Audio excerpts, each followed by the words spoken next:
Hey, good day to all YouTube viewers. Welcome to another episode of Rican Van Driller. We are currently at the Packard at the America's Packard Museum here in Dayton, Ohio. Now, I'm not going to do a lot of talking until towards the end because there's a lot of people that are here. So I'm just going to go around and show everybody these wonderful classic cars, and I will share more information about the history of the museum after I get outside the building. So everybody enjoy the views, and thanks for watching another episode of Rican Van Driller.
1928 5266 coupe Roadster, 288.6 cylinders, straight six.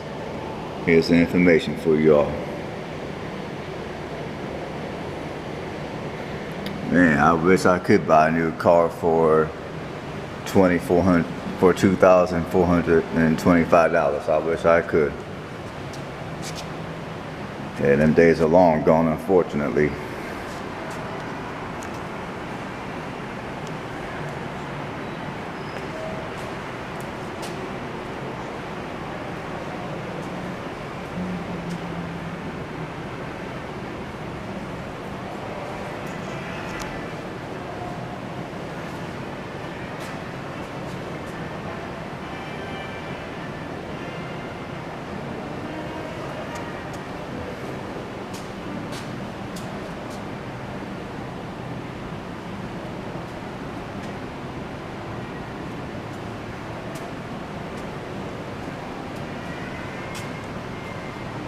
And some of these vehicles in this museum are pre-World War II, or vehicles that were manufactured before World War II.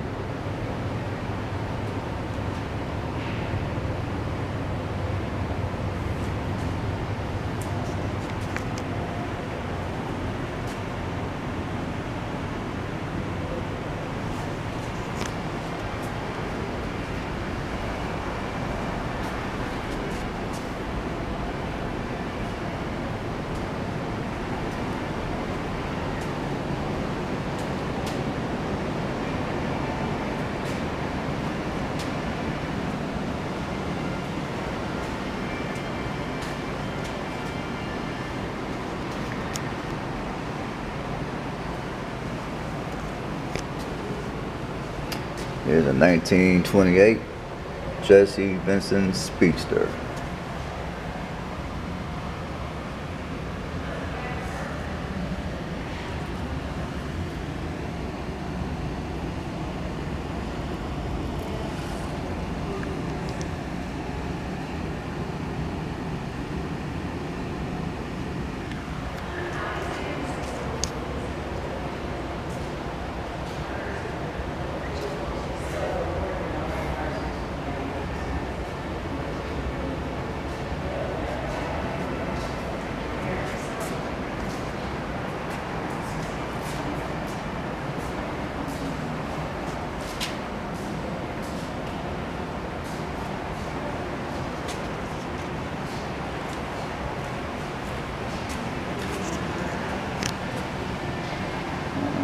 see. Here's a few old time motor machines over here. This is a motor analyzer.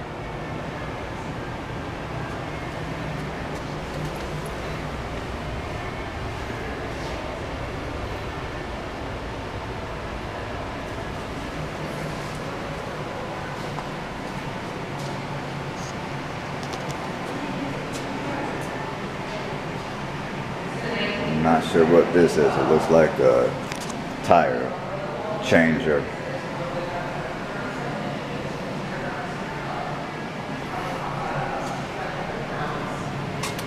Here's a battery condition indicator.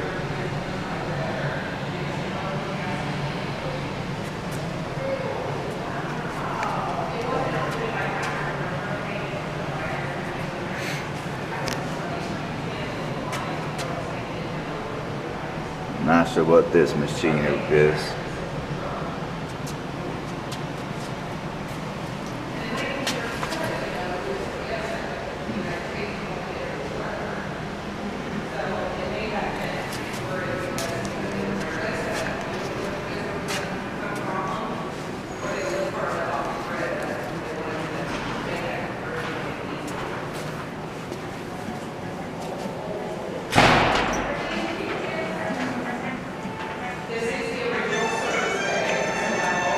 No Shell gas pump.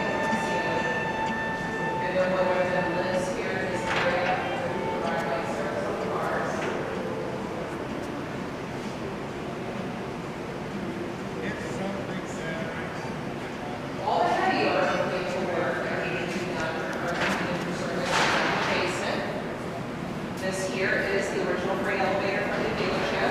It's a 12,000-pound freight elevator, so cars would drop down to the basement for heavy mechanical work, or they would go upstairs for storage. In the dealership stay, you can pick up the passenger train out of the gate just outside the building here. So Packard owners can drive their cars down there and have it stored while they look for train of business. Wow.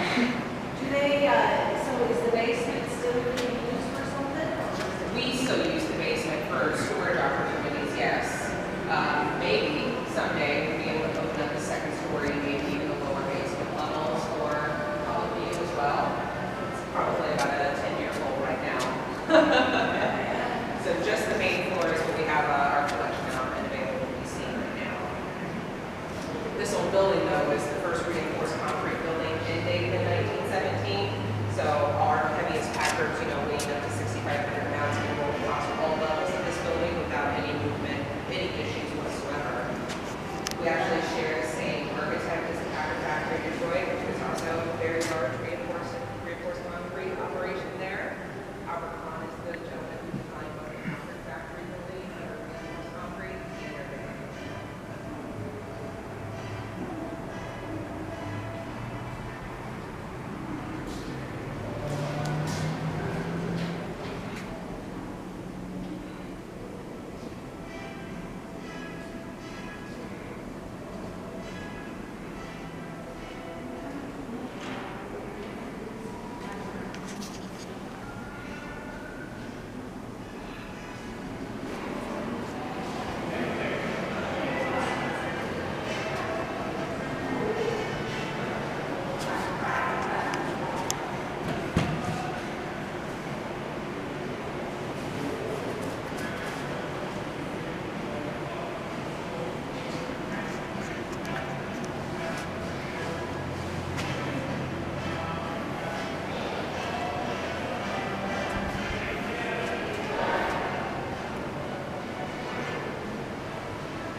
Hello. How you doing? Welcome to the museum.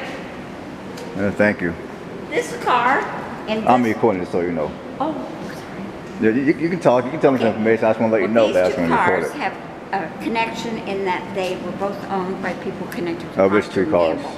That one and this one. So this car and this car is what you're talking about. Okay, I'm listening. One over here belonged to Procter of Procter & Gamble.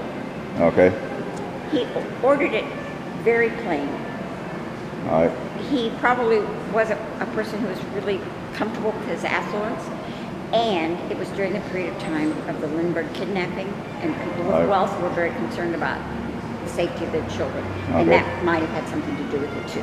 After he died, his family did not want to use it for transportation because it was so sturdy with the good engineering that Packard put into their vehicles. They used it as a farm vehicle. They could pull things out of ditches, probably carried straw bales in the back. So how long did it last as a farm vehicle for? I'm not sure. I don't Okay. remember that.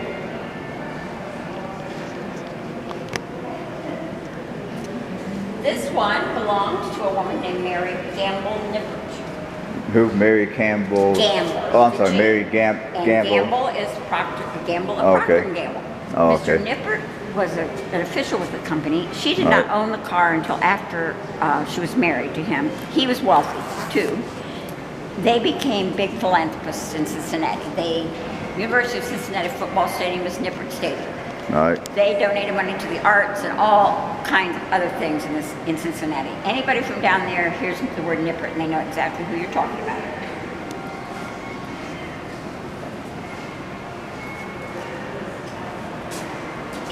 It came here a little less than 4 years ago, and it was street legal. It had license plates.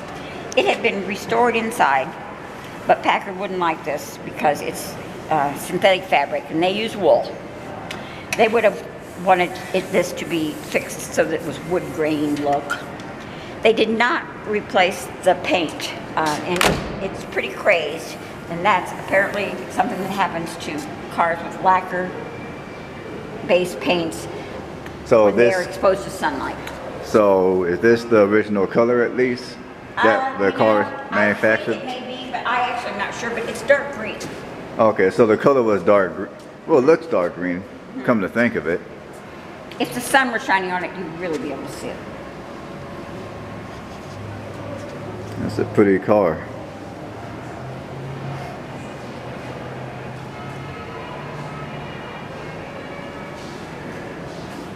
Carburetor is a 1937, Okay. 12-cylinder engine. What type of car is it? I'm sorry, What type of? Oh, what do you mean? what type? I'm sorry. A What? sedan, I guess, is how I would answer that. Four-door sedan. Okay. All right. Oh, they got something on others. I'll go there in a minute.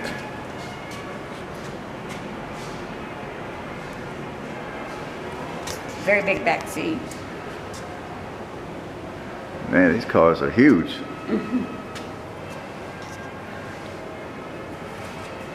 Can you do me a favor? Can you hold the camera towards the car while I pick my shoelace up so I don't Oh, fall? sure. Thank you. I don't want you to fall.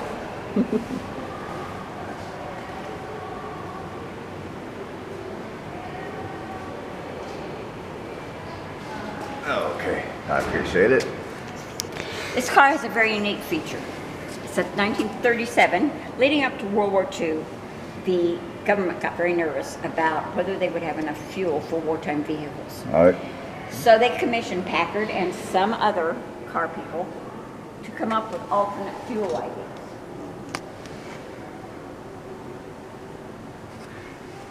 So, what kind of fuel did? Well, we're going to go back to the back of the car and we'll see that. Oh, okay. I should have got you a minute ago. Let me kind of get the other side real quick. Get the dashboard.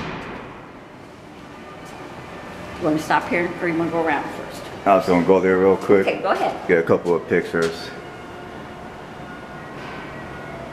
I appreciate you telling me this information.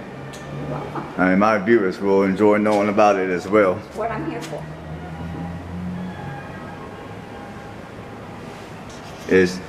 Well, looks like this must be the substitute for the fuel. It's a propane tank. Okay, so let's carbon off of propane then. Well, it could do either gasoline or propane. Oh, okay. Now my worry was, I thought, what if somebody rear-ended you? Well, we have a docent here who used to be a fireman, and he says, I think in an explosion, this tank is so sturdy, and it's held down in such a sturdy fashion that it would go, but it would go intact. But once the valves were broken, you'd have propane leaking out. Well, they never had to go to any alternate fuel ideas, and I don't know what the other car manufacturers came up with. Two reasons. One for sure, the government rationed gasoline. And when your tires were out, you couldn't get any more tires because all the rubber was being used for war vehicles. And I suspect they also found out that there was more reserve in oil. So what did people do when they couldn't get any more tires? Rode the bus or walked or rode a bicycle, I think. Okay, so they didn't make any alternate tires. No, there were no other tires. They got the fuel covered, but no tires though. Huh. Well, if they had enough money and enough ration stamps, you know, to get their gasoline. Oh, that one just rolled up. I can roll it down if I can get the door open if they haven't locked the door. Every once in a while they lock doors. Oh, okay. Oh, okay, lucky day. I can get the picture of this beauty.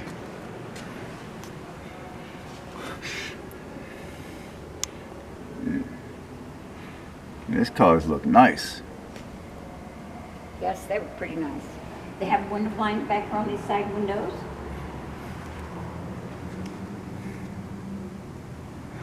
Yeah, if they made a car like this today, people wouldn't know what to do. Okay. Over on the other side, I can show you the mechanism that the propane would be involved with. I don't know how it works, however. Okay. It's this right here. Oh.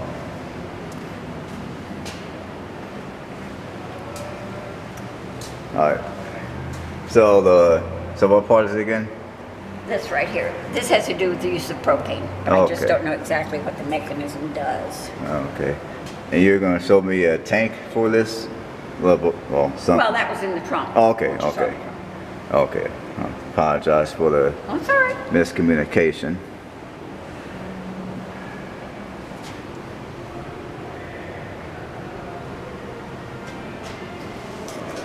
This goes uphill here. The reason being that under this car and under that car are the lifts that they had to raise the cars up in the air to lubricate and do whatever they needed to do. When I was a child, I got to ride up in the car sometimes when my father went to get lubricated. But they wouldn't let you do that now. Man, I bet you had fun Oh, yeah, I thought it was really neat. to ride in one of these classics. This is a 1941. It has power windows. So this is a 1941 with power windows. It's a LeBaron. Yes, Yeah. and that's called LeBaron because at the time, LeBaron was a custom body maker. Later, Chrysler bought them out. So that was why they had a Okay. Chrysler LeBaron vehicle. So let's see this. And these power windows were not electric like we have now. They were hydraulic. Let me. So this car had power windows that were hydraulic operated.